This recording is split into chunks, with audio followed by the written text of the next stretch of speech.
Pues bueno, damos comienzo oficialmente a esta segundo conversatorio que llevamos adelante con el equipo de la muestra internacional de pornografías críticas Excéntrico, una muestra que surgió el año 2019 en Chile, desde Chile, la que llevamos adelante este espacio de activismo, de incidencia en el ámbito cinematográfico, pero también con estos conversatorios abriéndose también a otros temas de debate en torno a el espacio de crítica y de producción reflexiva en torno a la pornografía. Eh, y que, bueno, llevamos adelante, como ya decía, desde hace un mes. Tuvimos un primer conversatorio con el equipo excéntrico que lo integra Carol Mockrich, Andrés Valenzuela, Paula Vidal, eh, Marcia Rabanal y quien habla, yo, Nicolás Ríos. Eh, y que, bueno, presentamos ya en ese primer conversatorio una aproximación a lo que nosotros venimos entendiendo como crítica en lo pornográfico, o la idea de una pornografía crítica, que es algo que ya está señalado en el título de la muestra y que nos impulsa y nos inspira, ¿no? Sobre todo entendiendo la crítica no como una censura, sino como la posibilidad de explorar poéticas, éticas y experimentaciones en lo pornográfico, ¿no? Mm. Más allá de simplemente anularlo, criticarlo, entendiéndolo como censura, ¿no? Y este segundo conversatorio nos parecía interesante poder movernos hacia otros temas, como van a ser también los conversatorios siguientes, y en particular este, un tema que ya está muy bien reflejado en el título, ¿no? Un título que al mismo tiempo es una pregunta, es una interrogación, es un cuestionamiento, ¿no? El título que dimos a este conversatorio es Cinesi nos educa el porno, aproximaciones críticas entre porno y pedagogía. Quizás convenga precisar para partir qué es la ESI, ¿no? Porque ya nos han preguntado algunos como qué es ESI, no podemos dar por sentado que, a qué se refiere la ESI, ¿no? Puesto que además lo que llamamos ESI en el contexto latinoamericano, argentino, chileno en particular, no necesariamente se entiende del mismo modo en distintos contextos. ESI son las siglas, un acrónimo que se refiere a Educación Sexual Integral, que en contextos angloparlantes se entiende como Comprehensive Sexuality Education, y que de alguna manera se ha ido convirtiendo en una sigla bastante conocida por su circulación, expansión en las luchas educacionales, desde los feminismos, las disidencias sexuales, en contra, ¿no? De alguna manera la reproducción de la heteronormatividad en los espacios escolares, asociado a las luchas trans, asociado a las luchas por la justicia erótica, asociado a las luchas por transformar los modos en que se enseña la prevención sobre el VIH, más allá de los enfoques biomédicos, por ejemplo, tratando otros temas como el estigma social, todo el surgimiento del paradigma de derechos humanos, ¿no es cierto?, y en particular de los derechos sexuales y reproductivos en el ámbito de la pedagogía. Todos estos elementos se cruzan de alguna manera, por cierto, los activismos feministas, ¿no? En las articulaciones políticas de la ESI como lucha educacional, como lucha pedagógica al mismo tiempo, y que tiene, bueno, expresiones diversas en distintos contextos, ¿no? Nos interesó convocar esta relación entre pornografía y ESI, puesto que de alguna manera también percibimos que es algo que ha estado empezando a debatirse, a esbozarse, a mencionarse como relación, ¿no? Como relación entre educación sexual y pornografía. Sin embargo, no hay consenso en cómo se ponen estos dos elementos juntos, ¿no? En algunas ocasiones se ven justamente como opositores pedagógicos, en otra ocasión se ven como posibilidades de exploración crítica al reunirlos, ¿no? En otros se ve desde el pánico moral, etcétera, ¿no? Y la idea es como poder un poco poner en controversia la idea justamente de que donde hay ESI, de alguna manera, no habría pornografía, o donde no hay ESI, entonces habría pornografía operando como la pedagogía. La idea es como poder un poco Ujú. justamente problematizar esta idea, invitar a mirarla desde distintos puntos de vista, ¿no? Y para eso, bueno, tenemos a dos súper invitadas que solidariamente se conectaron hoy con nosotros, y las voy a presentar por el orden en que van a intervenir en este conversatorio, ¿no? La primera es Anarela Martínez Madrid. Anarela, se pueden referir a ella Ujú. con ese renombre, es gestora cultural, performer, productora de cine y eventos, y es la creadora detrás del proyecto Sex School. Lo pueden encontrar, voy a pegar el link en el chat de este conversatorio, es www.sexschoolhub.org. fecundalab.com. Es además creador y responsable del proyecto Fecunda Lab, también lo encuentran en internet. Y, bueno, y participa y facilita constantemente espacios para conectar personas, expresiones artísticas, diálogos, y reflexiones y experimentaciones desde Berlín y otras latitudes de Europa. Muchas gracias, Anarela, Muchas por venir. gracias por invitarme. Y bueno, y también nos acompaña Laura Milano. Laura se especializa en temas vinculados a pornografía, activismo y prácticas artísticas. Publicó recientemente este año como compiladora Un dedo en el porno, y también el año 2014 como autora Usina Postporno, Disidencia Sexual, Arte y Autogestión en la Postpornografía. Es doctora en Ciencias Sociales, licenciada y profesora de Ciencias de la Comunicación de la Universidad de Buenos Aires, y actualmente es becaria postdoctoral de CONICET y docente del seminario Un porno propio, cruces entre arte, activismos y pornografía, que se dicta en la carrera de Artes de la Universidad de Buenos Aires. Integró el staff, además, de la muestra de arte postpornográfico de Argentina entre el 2012 y el 2014, y organizó numerosos eventos culturales dedicados a la pornografía en la ciudad de Buenos Aires. Muchas gracias, Laura, por venir. Gracias, Nicola. Así que bueno, yo me presentaré al final para no aburrirles ni cooptar la voz y el espacio y la conversación. Así que vamos a hacer una pequeña intervención cada una. Partimos con Anarela, luego continúa Laura y finalmente cierro yo, y ya pasamos a un espacio de interacción y preguntas con ustedes que nos están acompañando hoy en día. Eso por ahora, así que bueno, Anarela, todo tuyo el micrófono. Ok, gracias. Primero, gracias por invitarme a este conversatorio. Y luego, segundo, decir que igual se me va la voz de vez en cuando porque tengo como una irritación. Entonces, si veis que no me escucháis o algo, por favor, decídmelo, ¿vale? Bueno, básicamente quería un poco explicar de cómo nació Sex School, ¿no? Porque en verdad nace de entender la falta, o de ver la falta de educación sexual y ver la forma que se estaba consumiendo el porno o cómo las personas que trabajan en el porno, todo lo que pueden aportar dentro de lo que es la educación sexual. En 2016 organicé un sex festival en Valencia, de donde yo soy, y ahí es donde tuve la oportunidad de conocer a muchísima gente del porno, ¿no? O sea, como Silvia Rubí, María Riot, Silvan, Mickey Mod, etcétera, muchísima gente, Amarna Miller.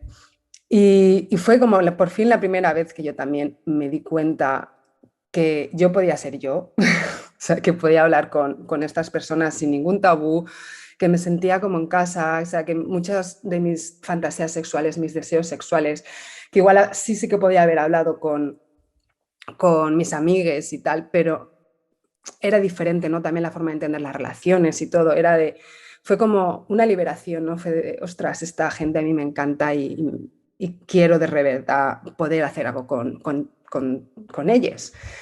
Y después del festival se me quedó ahí en la cabeza de, vaya, la verdad que quiero organizar, quiero hacer películas, pero mi primera idea era hacer películas para niños de menos de 18 años, para intentar,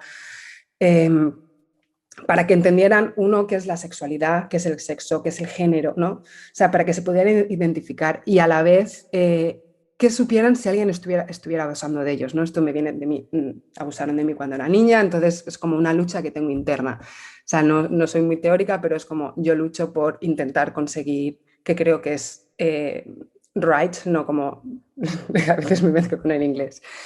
Y entonces mi intención era quería hacer estos vídeos, pero lo que quería es que porn performers, sex educators and sex workers hablaran de esto, porque al fin y al cabo todas estas personas de a partir de 7, 8, 9, 10, 12 años van a estar viendo pornografía simplemente porque van a buscar la palabra semen. O sea, un niño de 12 años va a poner semen y va a salir pornografía o cualquier historia. Entonces decía, al final, estas personas que a mí me gustaría que hicieran estos vídeos van a ser también reconocidas por estos niños.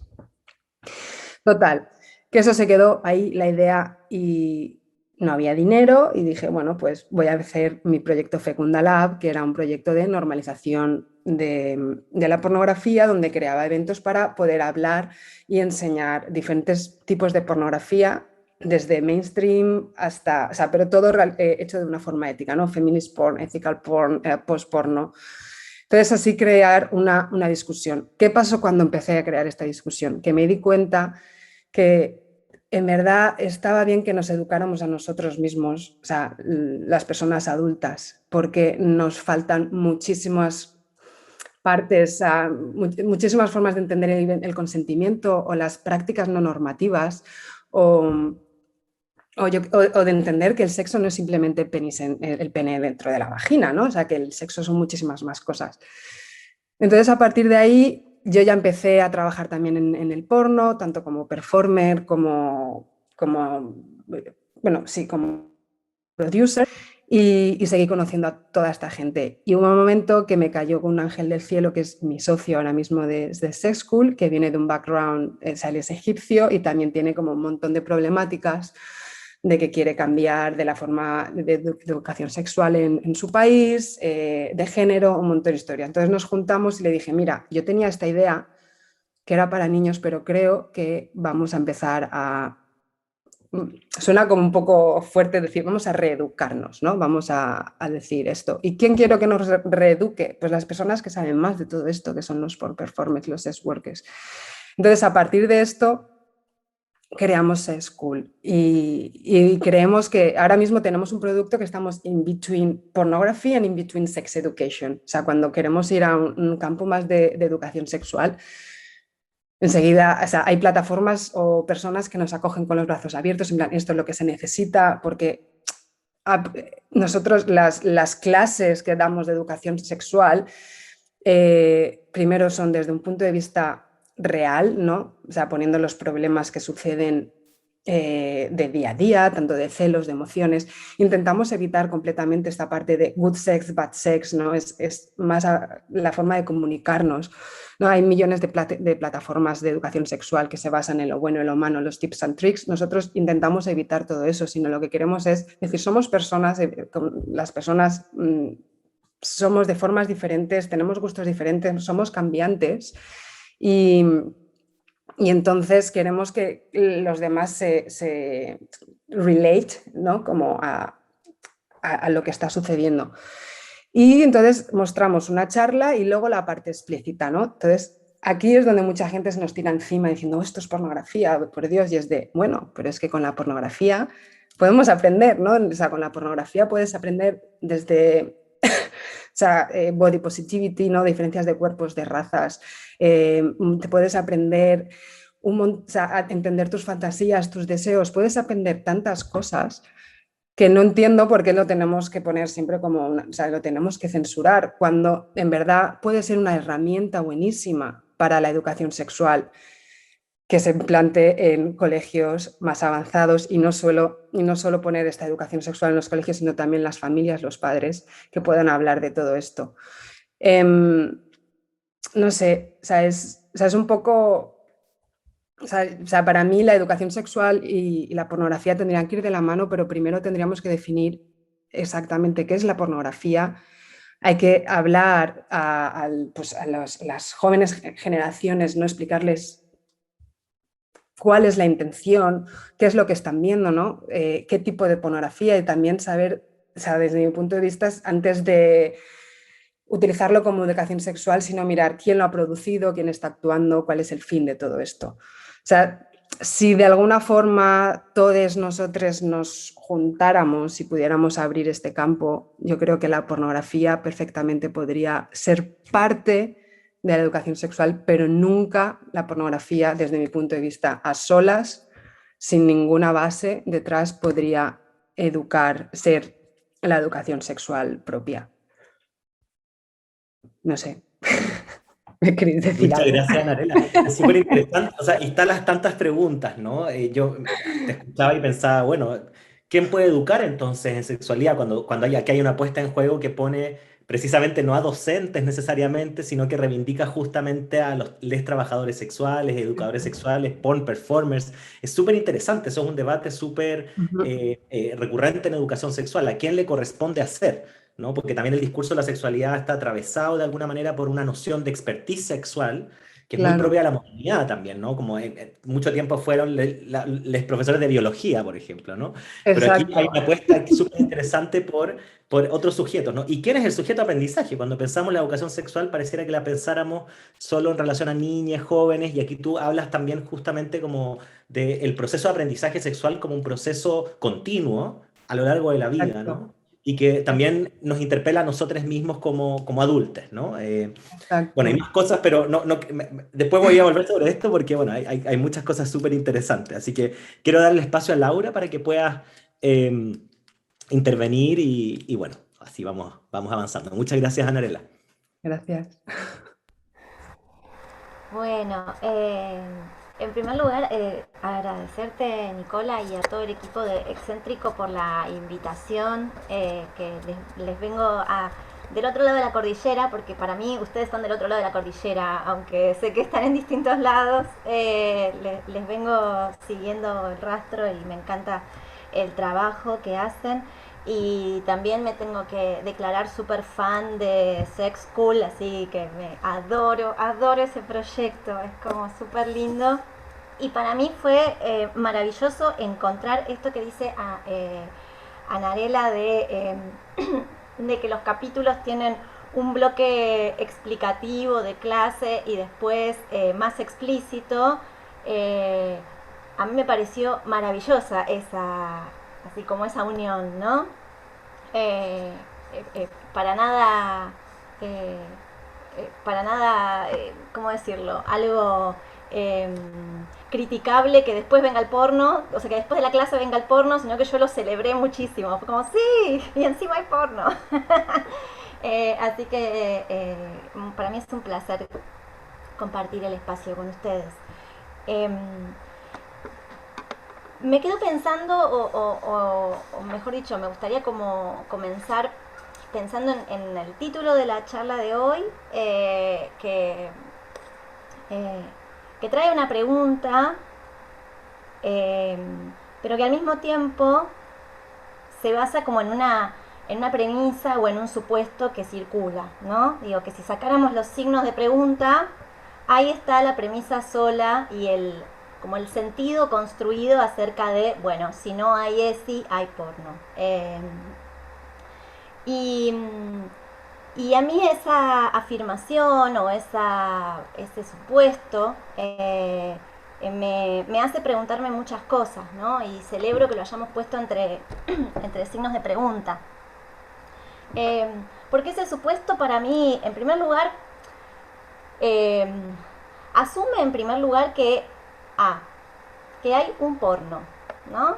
Digo, que hay un porno y que ese porno es malo, es nocivo, está todo mal con esa pornografía, y que finalmente es mala educación. Entonces es algo a descartar. Por eso es que el supuesto sin ESI hay porno, es como decir, si no está lo bueno, está lo malo. Me da esa sensación, ¿no? Digo, como que existe esa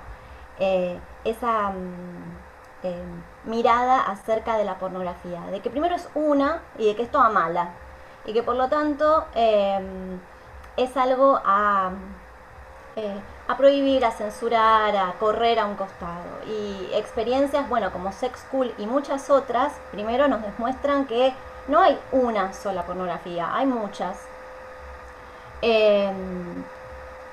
Y que esas variedades, esas distintas pornografías también nos permiten encontrar otras imágenes, otras representaciones, ampliar otros imaginarios o ampliar el imaginario respecto a lo pornográfico, ¿no? Digo, para también poder derribar un poco este sentido construido acerca de que el porno es malo. Digo, y en relación a eso, creo que esta premisa de que cine es y hay porno, a mi entender siento que obtura un poco la posibilidad de pensar, ¿no? Digo, de pensar y de pensar críticamente, de poner en contexto también, digo, como muy importante para hablar de estos temas, de poner en contexto a qué nos referimos cuando hablamos de pornografía, qué consumidores, qué usuarios, digo, son como muchas cosas a precisar. Y en todo caso, también creo que obtura otras posibilidades de acción o de intervención, como podría ser, por ejemplo, Sex School, ¿no? Digo, que está como en esa en esa unión, en esos mundos, ¿no? Que intenta acercar esos mundos de lo pornográfico y de la educación sexual. Y en ese sentido pensaba que coincido en lo que decía Nicola hace un rato, de que no hay un consenso en cómo juntar estos mundos, ¿no?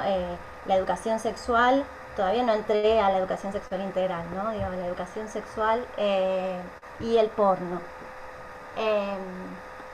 Y en ese no consenso, en esas opiniones diversas que hay, que podría ser una de ellas que si no hay ESI, hay porno,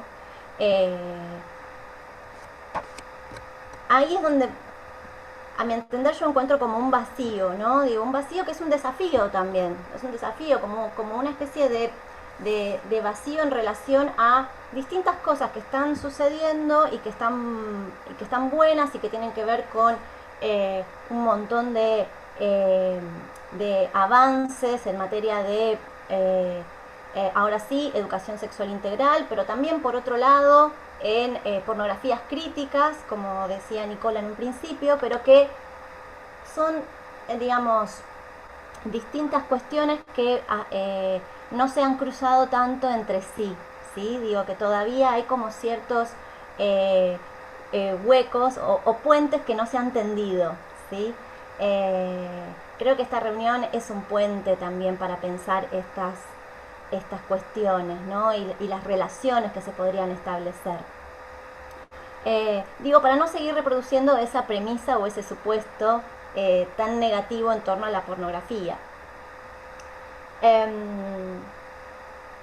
Pienso, por otro lado, que para quienes estamos como interesados en pensar la pornografía desde el consumo o el acceso de los jóvenes, también estamos en un problema ahí, ¿no? Un problema que puede ser un desafío en términos de, a ver, sabemos que los pibis consumen porno, que tienen acceso muy fácil, en general ese porno al que acceden es el porno de las tubs, el gratuito, el de las páginas así muy conocidas, que posiblemente que lo que encuentren así en la pantalla de inicio sean representaciones así bastante duras de la sexualidad, bastante violentas, bastante nocivas, y sabemos que esa también es la pornografía que más circula, a pesar de que hay otros proyectos súper interesantes. Entonces, sabemos todo esto de que los adolescentes y jóvenes acceden con mucha facilidad al porno. Claramente caemos en una lectura muy crítica y muy negativa acerca de ese consumo. Es como, está mal que los chicos vean esa pornografía. Pero al mismo tiempo advierto que nos está faltando establecer ese puente, trazar ese puente de qué hacer con eso. Porque si no, siempre se recae en una lectura prohibicionista de que todo porno es malo y de que todo porno es igual. Pero me parece interesante lo que decía Nicola hace un rato acerca de pensar una pedagogía visual, ¿no? Digo, qué lindo concepto ese, también para pensar en esos puentes posibles. Y ahí es donde creo que la educación sexual entendida desde una perspectiva integral, desde una perspectiva de derechos, desde una perspectiva de género también, ahí es donde podría aportar un puente. Ahora sí estoy hablando más específicamente de jóvenes y adolescentes, no de adultos, que hay un montón de cosas que podríamos decir al respecto y que coincido con Anarela de que también los adultos, adultas, adultes, nos vendría y nos viene súper bien proyectos que crucen el porno y la educación sexual. Pero hablando estrictamente de los más jóvenes, creo que a mí me gustaría pensar en la posibilidad de poder abordar la pornografía, el problema de lo pornográfico, ¿no? Digo, pensándolo como algo que realmente atraviesa las prácticas eróticas de las personas más jóvenes, pensar el problema de lo pornográfico desde la educación sexual integral como un espacio de crítica de esas imágenes, ¿no? De esos consumos, de esas imágenes, pero que no solo porque las consuman, sino porque muchas veces las producen. Y las producen vulnerando derechos o sus propios derechos en relación a la intimidad, al consentimiento, digo, a qué hacer cuando esas imágenes circulan. Digo, hay tanto para pensar ahí. Y creo que desde la educación sexual integral estaría súper bien entender esos puentes y también poder brindar información acerca de estas cuestiones, digo, porque si no es como negar algo que en realidad ya sucede, ya existe, ya es parte de sus prácticas eróticas. O sea, hace un tiempo compartí un taller sobre porno en las jornadas de educación sexual integral en una escuela secundaria, en una escuela pública. Con chicos de primer año a quinto año, o sea, de 14, 15 años hasta 18, más o menos, así en un abanico muy grande. Y el taller lo llevaron ellos, lo dirigieron ellos y los profes simplemente escuchábamos, dejábamos que ellos, ellas, dinamizaran la charla. Y claro, ahí te quedás se te cae la cara al suelo, porque ahí te das cuenta de que en realidad todos esos temas que nos cuesta tanto a los adultos abordar entre nosotros y ni hablar con los más chicos, los pibes, las pibas ya, o sea, ya conocen, ya vieron, ya manejaron, ya saben las distinciones, conocen las categorías del porno y te quedás así como que no lo puedes creer. Te hablan de las escenas pornográficas que aparecen en los videojuegos, que juegan en línea, y claro, todo eso está sucediendo. Entonces estaría buenísimo poder tender ese puente y que deje también de ser un tabú, inclusive para los docentes, quienes somos los encargados de llevar adelante la educación sexual integral en las escuelas. Creo que sería vital eso. Coincido con lo que dice Anarela de que es re interesante que quienes nos enseñen de sexo sean trabajadores sexuales, educadores sexuales, actrices y actores porno. Me parece re valioso eso, pero estrictamente en el contexto escolar,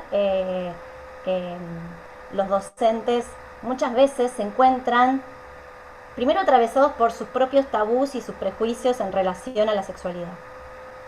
Y segundo, con una tarea que algunos militamos y nos encanta, pero a otros es una papa caliente que nadie quiere agarrar, que es hablar de sexo en la escuela. Imagínense lo que sería hablar de porno. Así que bueno, para no tomar más tiempo, creo que es un desafío enorme pensar estos puentes. Bueno, y celebro este encuentro y bueno, nada, dejo el espacio para la conversación, para abrir la conversación. Muchas gracias, Laura. Y qué interesante esta invitación, ¿no? A pensar puentes, porque justamente es lo que de alguna manera también propone este espacio de conversación, ¿no? Me quedo con algunas claves de tu intervención que me parecen súper relevantes, ¿no? Como pensar un poco más, detenerse en qué supondría una descartabilidad pedagógica de la pornografía, ¿no? O sea, cuando decimos sin los signos de interrogación, como tú bien decías, ¿no? Si no hay ESI, el que hace la educación sexual es el porno, entonces deberíamos entrar a preguntarnos más específicamente, más agudamente, más críticamente, si la pornografía asumimos que enseña algo, ¿qué es lo que está enseñando? Y cuando decimos la pornografía enseña, ¿de qué pedagogía, de qué pornografía estamos hablando? A propósito de también la necesidad de superar lecturas que podríamos decir homogéneas de la pornografía, ¿no? Me quedo también con algunas preguntas y aquí voy a tratar de agarrarlos en mi intervención, ¿no? Sabemos que los jóvenes ven porno, pero como decías tú, Laura, ¿no? Y aquí se abren varias preguntas, pero entonces, ¿qué porno ven? cómo dialoga con sus culturas sexuales, por ejemplo, o como tú bien dijiste, sus prácticas eróticas, ¿no? Porque siempre se da esta idea de prevenir que el porno es como un tema de riesgo, entonces prevenir una relación temprana, precoz, con la pornografía, pero a veces la pornografía en rigor es un eufemismo para hablar de un temor a la iniciación sexual o a todo ese como, digamos, como debacle sexual que a veces se asume desde cierto pánico moral. Y ahí es interesante pensar ahí también cómo la pornografía no solo es las imágenes sexualmente explícitas, si se quiere, sino que también la pornografía puede ser vista como los usos que se hace de lo pornográfico como concepto, como discurso, para justamente reinscribir una idea desexualizada de la experiencia escolar, donde no se habla de sexualidad, ¿no? Entonces, la pornografía es como también ese límite moral que representa muchos elementos y muchas fuerzas, ¿no? No solo opositoras a la ESI, de hecho, en nuestro contexto chileno, estaba recordando, bueno, un poco para presentarme yo también y comentarles desde dónde yo hablo. Yo trabajo hace más de 10 años en educación sexual, soy psicólogo educacional de formación y trabajo en este ámbito y en el ámbito del activismo en sexualidad y género, en el ámbito educativo en particular. Y son dos campos al mismo tiempo, el mismo año que empecé a trabajar en educación sexual en Chile, por ahí por el año 2009, 2010, el mismo año empecé a trabajar en programación de festivales en pornografía, en postpornografía. Y son dos caminos que hice en paralelo, absolutamente desconectados, ¿no? Y de hecho sintomáticamente los mantuve alejados durante casi 10 años, ¿no? Hasta, bueno, digamos hasta unos 3, 4 años cuando ya dije, a ver, pero, o sea, no puedo vivir con esta esquizofrenia separando dos cosas que evidentemente están súper conectadas. Y para confesarles un poco también cómo se conectan esto, la conexión viene de la propia escuela, a propósito de lo que Laura nos invita a pensar, ¿no? O sea, bueno, una cosa es cuando la pensamos en contextos digitales, en etcétera, pero cuando la pensamos en contextos de educación institucionalizada como la escuela, aparecen otros elementos que desafían y interponen, ¿no? Bueno, condiciones específicas para la educación sexual y también para hablar de pornografía en concreto, ¿no? Y claro, empezó a ocurrir que en mi práctica, en relación con escuelas, en el asesoramiento educativo para que escuelas desarrollaran planes de formación en sexualidad, afectividad y género, bueno, son muchos temas que siempre hacía este trabajo como de llegar a escuelas y trabajar. Yo generalmente trabajo con docentes, no con estudiantes directamente, y eso es una decisión política y metodológica sustentada, ¿no es cierto?, en bastante experiencia de investigación en educación sexual, porque ciertamente los jóvenes, las niñas pasan por la escuela, pero son los docentes los que quedan, ¿no? Y en la educación sexual no se resuelve solo en una asignatura, también hay culturas institucionales sexuales de escuela, y ahí es súper importante intervenir con quienes son trabajadores, ¿no? Y de alguna manera trabajar la ESI también es trabajar la sexualidad, ¿no? Porque somos seres sexuados también, y como decía Laura, ¿no? O sea, cuando se le pide a un docente trabajar la ESI, eso también interpela la propia subjetividad sexual de quienes están convocadas a llevar adelante esta práctica, ¿no? Y entonces, en general, trabajando con docentes, normalmente partíamos, ¿no?, metodológicamente tratando de definir qué se imaginan por la educación sexual, cuáles serían sus objetivos, y por supuesto salen como los temas más clásicos. No, es que tenemos que prevenir el embarazo adolescente, las ITS, el VIH, ¿no? Aparece también el tema del abuso sexual infantil, ¿no? Entonces empezamos a ver cuáles son los modelos, los discursos en sexualidad que sustentan esos objetivos, y tratar sobre todo el primer esfuerzo es como de ensancharlos, ¿no? Como, a ver, podemos abordar otros elementos. Cuéntenme un poco, vamos viendo como, a ver, pero ¿qué ocurre acá en la escuela? Ya, estos son los objetivos que ustedes proponen desde su posición docente, adulta, etcétera, pero ahora, ¿qué ocurre en la escuela? Y empiezan a aparecer como casos críticos, elementos que ponen en juego objetivos de educación en sexualidad que son mucho más complejos que los que prevén esta imaginación de objetivo inicial, ¿no? Y en el último tiempo, por ahí por el 2015, 2016, antes de que viniera justamente a iniciar un posgrado en educación, y ahora estoy haciendo el doctorado justamente en este tema acá en Barcelona, empezó a aparecer un tema nuevo, ¿no? Y justamente lo puedo resumir así, ¿no? Trabajando con docentes, cuando analizábamos un poco, bueno, la necesidad fundamental desde la concepción de derechos, desde la perspectiva de género, etcétera, etcétera, un programa de educación sexual en contextos específicos, empezó a aparecer una frase bastante recurrente entre docentes, que ya, o sea, era tan recurrente que yo la empecé como, ya, a ver, hazte cargo de esto, o sea, ¿qué es esto que está saliendo, no? Y era básicamente, si lo puedo resumir, es como, bueno, está muy bien que llevemos adelante estos programas, está muy bien que hagamos capacitación, está muy bien, pero la verdad es que los jóvenes ya no aprenden en la escuela. Están aprendiendo en otro lado y ya saben todo, ¿no? Y yo hacía, a ver, pero esperen, como, ¿de qué estamos hablando, no? Cuando ustedes dicen que aprenden en otro lado, ¿dónde aprenden? Bueno, aprenden, usted sabe, en los teléfonos, en internet y en el porno. Y yo, bueno, perfecto, entonces, si ustedes reconocen que el porno, sin entrar en el debate de qué entendemos por pornografía, el porno sería una fuente de aprendizaje sexual, y además ustedes lo conciben como un adversario pedagógico a la educación sexual que llevarían adelante, entonces integremos la pornografía como un objeto en el programa. No, imposible. ¿Cómo se te ocurre? No, ¿cómo lo vamos a hacer? No se puede. Entonces, claro, porque se imaginan además que ante esa pregunta, integrar en la pornografía es mostrar sexualidad explícita o llevar adelante, bueno, también las ansiedades, como dijo Laura, que también movilizan los propios docentes, las propias docentes, no solo la ESI, la educación sexual, sino también en este caso la papa caliente, esta sería la papa frita, sacada del aceite hirviendo, ¿no? Si la otra es la papa caliente, esta es como la papa frita. Entonces, y fue eso lo que en algún minuto dije, bueno, aquí hay que detenerse y hacerlo un tema efectivamente de reflexión detenida, ¿no?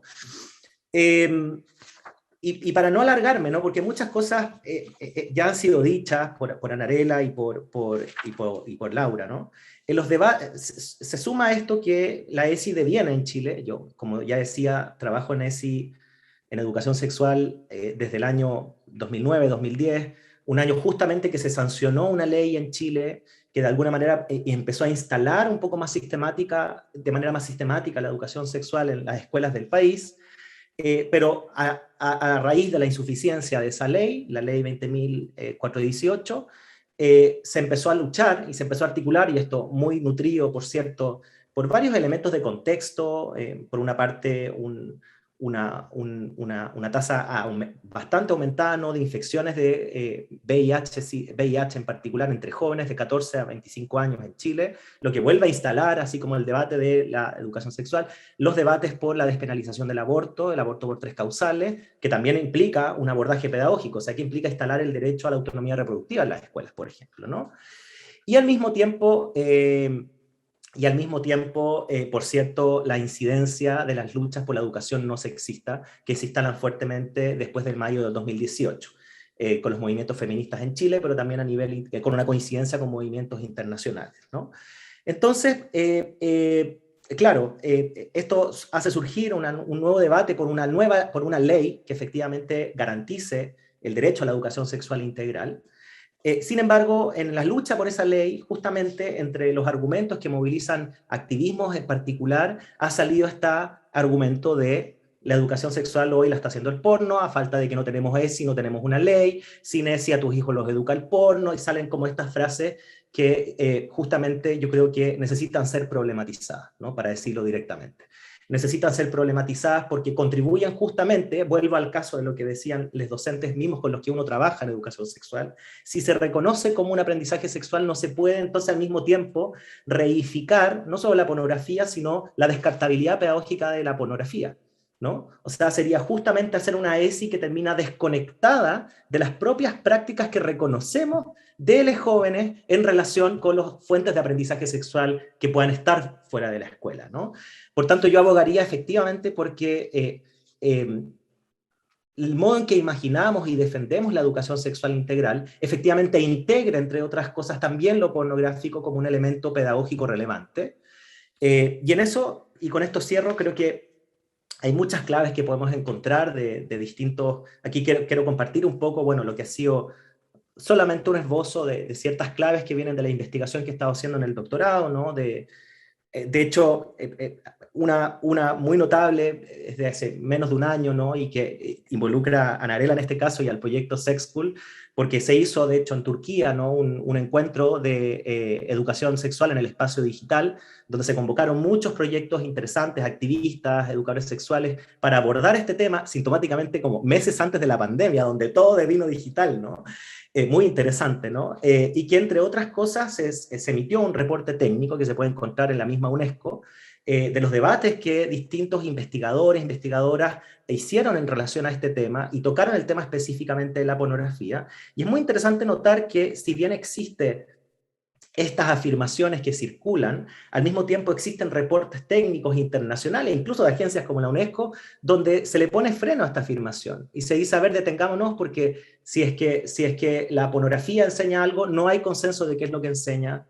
Incluso para ciertos grupos sociales en particular la población LGBTIQ+, por ejemplo, la pornografía ha sido un espacio incluso como de reencontrar y legitimar sus propias vidas, prácticas eróticas, como decía Laura. Entonces, el modo de relación con la pornografía no es unilateral.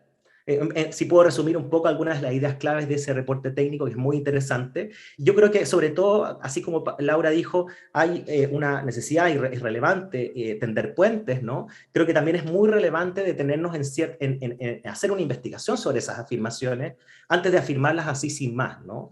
Yo creo que es sumamente relevante investigar, por ejemplo, cuando decimos que los jóvenes ven porno, bueno, ¿qué es lo que están viendo? ¿Desde qué prácticas eróticas se aproximan a la pornografía? ¿Qué significa la pornografía para ellos? ¿Cómo ven? No hay una manera de mirar también, ¿no? Hay distintas maneras de mirar y eso tiene que ver con nuestras propias experiencias sexuadas, ¿no?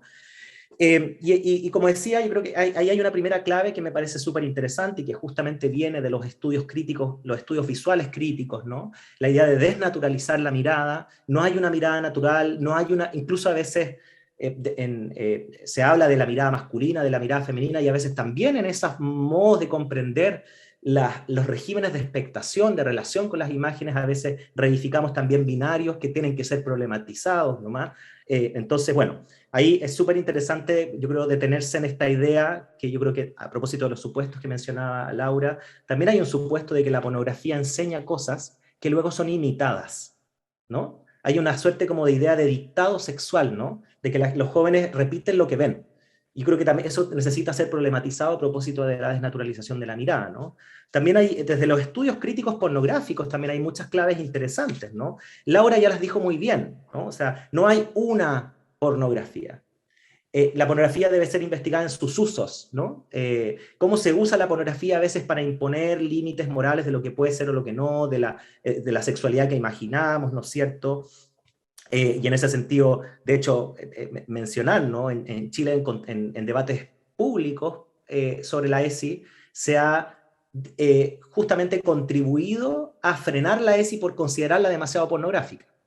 Yo en trabajo con docentes, a veces te dicen, los padres se vienen a quejar porque les enseñamos anatomía del cuerpo humano a las chiques, porque dicen que están viendo porno. O sea, fíjense las distintas concepciones que puede tener la pornografía, ¿no? En sus usos, justamente en su práctica. Entonces creo que eso también necesita ser muy complejizado, problematizado, ¿no?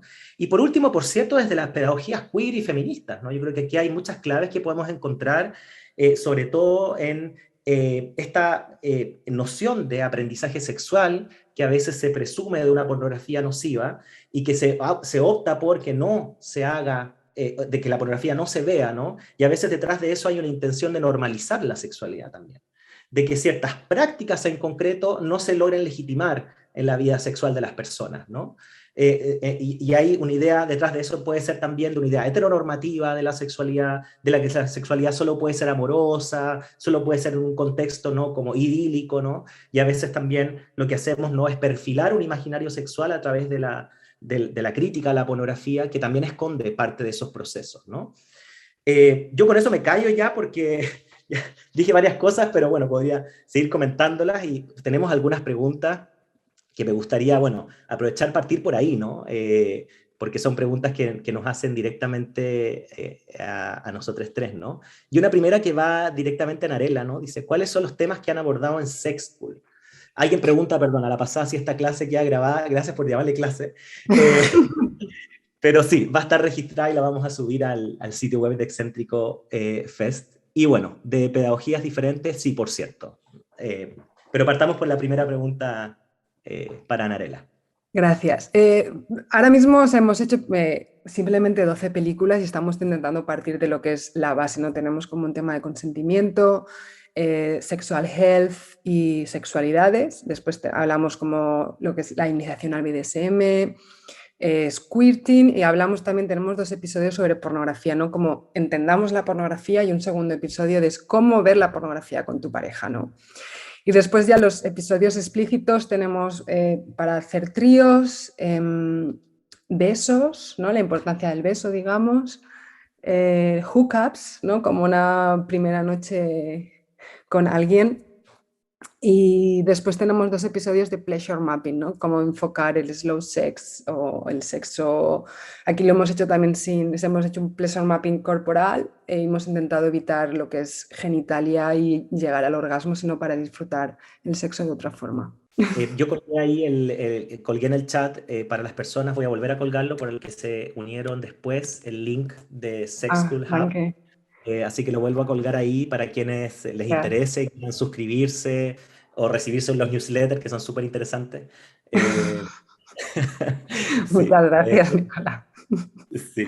Así que, bueno, y Laura, quería quizás invitarte, ¿no? También me quedé pensando, bueno, nos quedan algunos minutos antes de que Lau se retire, entonces me quedé pensando un poco y aquí invocando un poco, bueno, tu experiencia teórica en estudios en pornografía desde Argentina, ¿no? Decías que, claro, en esto de tender puentes, te pareció interesante esto de las pedagogías visuales. Yo es algo que le he venido dando un poco de vuelta, ¿no? No sé si coincides un poco en esto, ¿no? Pero, claro, cuando nos acercamos desde definiciones críticas al concepto de lo pornográfico, no necesariamente lo pornográfico es una imagen sexualmente explícita, ¿no? La pornografía es mucho más complejo que eso. A veces la pornografía puede estar en la literatura, ¿no? Por cierto, no es un concepto históricamente variable. Y yo pensando un poco en la posibilidad de conexión de la pornografía con la ESI, ¿no? En algún minuto me quedé en esto como de las pedagogías visuales, ¿no? O sea, cómo ver, cómo aprender a ver. Pero después me detuve y dije, bueno, esto puede ser un poco capacitista, ¿no? Porque lo pornográfico no necesariamente es solo visual. Podría tener que ver con, a veces el temor a lo pornográfico en la escuela o en la educación, es el temor en realidad a la excitación, ¿no? El temor a que ocurra algo que en la sala de clases no debiese ocurrir. Pero la excitación no necesariamente se produce por imágenes, se puede producir también por otras capilaridades que se ponen en juego, otros sentidos que se ponen en juego. Y ahí, bueno, yo estaba un poco entrampado, la verdad es algo que le estoy dando vuelta obsesivamente últimamente, ¿no? Como, ¿qué implicaría pensar la relación entre pornografía y ESI sin al mismo tiempo reificar la pornografía, como tú bien decías, ¿no? Pero sin al mismo tiempo avanzar rápidamente a un nuevo orden sensorial, por decirlo de alguna manera, ¿no? En el sentido de, por ejemplo, la centralidad que le podemos dar a las imágenes. ¿Cómo pensar quizás en otros como dispositivos pedagógicos que a veces también corren la amenaza de ser considerados como pornográficos? Por ejemplo, en lugar de la sonoridad en la escuela, en lugar del gemido, por ejemplo, ¿no? Es algo que no necesariamente son imágenes, pero que invoca un imaginario sensorial sobre la sexualidad, ¿no? A veces los olores también, a propósito de lo olfativo, o a veces otras capilaridades, otros tipos de práctica. Y me quedé pensando un poco en eso, ¿no? Como, no sé si tienes ahí reflexiones al respecto, o desde tu propia experiencia trabajando con secundarias, ¿no? A ver, quiero recuperar algo que habías dicho antes para arrancar desde ahí, porque cuando es verdad que pensamos en estos puentes, en estos cruces, en estas posibilidades de abordar la pornografía en el ámbito institucional escolar, el primer temor que aparece entre adultos, porque también estamos como también nuestro abordaje siempre es adultocéntrico de todo esto, es vamos a mostrarle porno a los niños en la escuela. No, o sea, hay como un temor a la imagen muy fuerte, ¿no? Y a que no haya ningún filtro, ni ninguna mediación, ni ninguna intervención pedagógica específica, y que simplemente sea proyectar porno en el salón de actos. Y me parece que también partimos desde ese temor enorme, ¿no? El miedo a la imagen.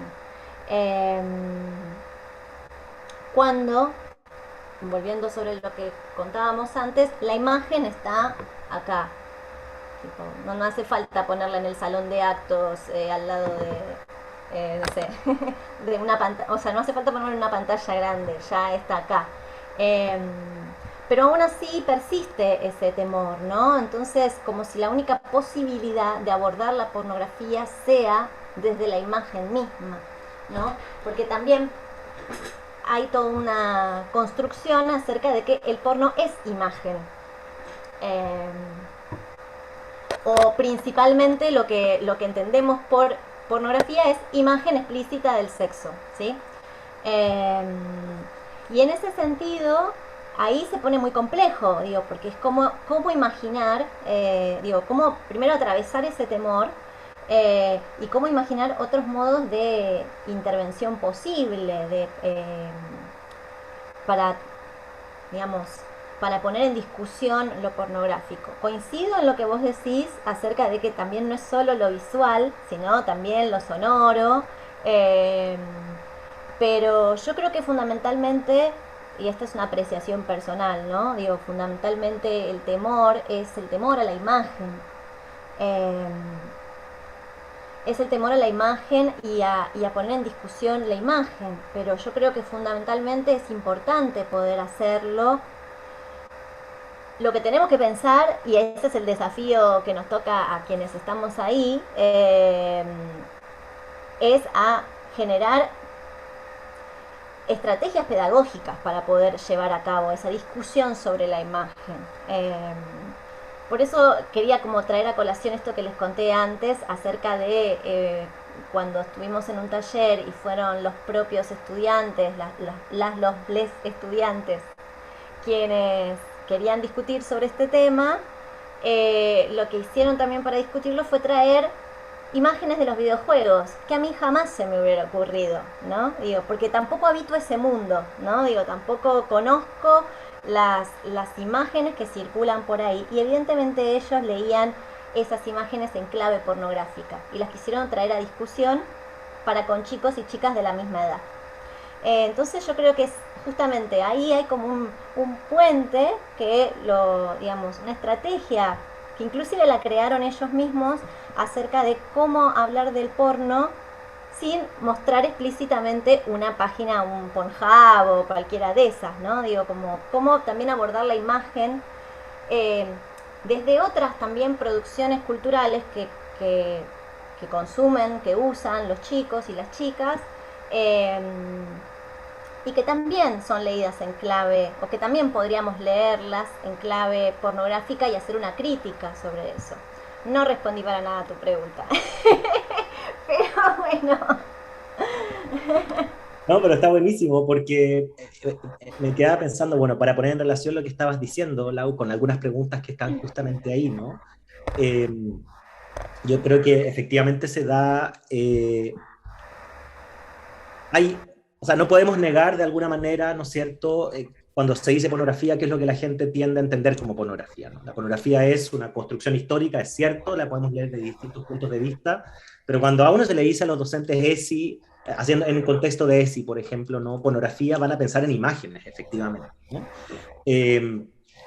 Ahora, yo creo que la posibilidad de mirarla de manera más compleja, de todas maneras, invita a, de alguna manera, mirar agudamente otros espacios donde se juega lo sexual explícito, la excitación, en nuestras propias experiencias y también en lo que ocurre en la escuela, incluso fuera del espacio sancionado de la ESI, ¿no? Y eso yo creo que a mí, bueno, mi apuesta sería, de alguna manera, o sea, si aventuro un poco una reflexión en esta línea, efectivamente no necesariamente lo pornográfico entenderlo como la movilización de imágenes sexualmente explícitas en aula, pero sí creo que es importante hablar de eso, de alguna manera. En algún minuto leí un trabajo de Catherine Quinlivan, que tienen un libro muy bonito de las políticas del placer en la educación sexual. Está publicado en Routledge del 2014, y hacía todo un trabajo de cómo llegar a hablar de la pornografía a través de la experiencia en el museo, por ejemplo, y en la relación con los cuadros y los desnudos, ¿no? Entonces, claro, y yo me quedé pensando y dije, wow, me acordé justamente de este libro de Walter Kendrick, que habla de el Museo Secreto, ¿no? Del origen del concepto de pornografía. Y el origen del concepto de pornografía viene justamente de estos frescos que se encuentran en la ciudad enterrada de Nápoles, ¿no? Y que el rey, en algún minuto cuando se hace el museo, reuniendo todas estas obras, va con su esposa, sus hijas, y sale escandalizado y manda a todo a guardarlo a este cuarto oscuro, ¿no es cierto? Lejos de la mirada de las mujeres y lejos de la mirada de las niñas.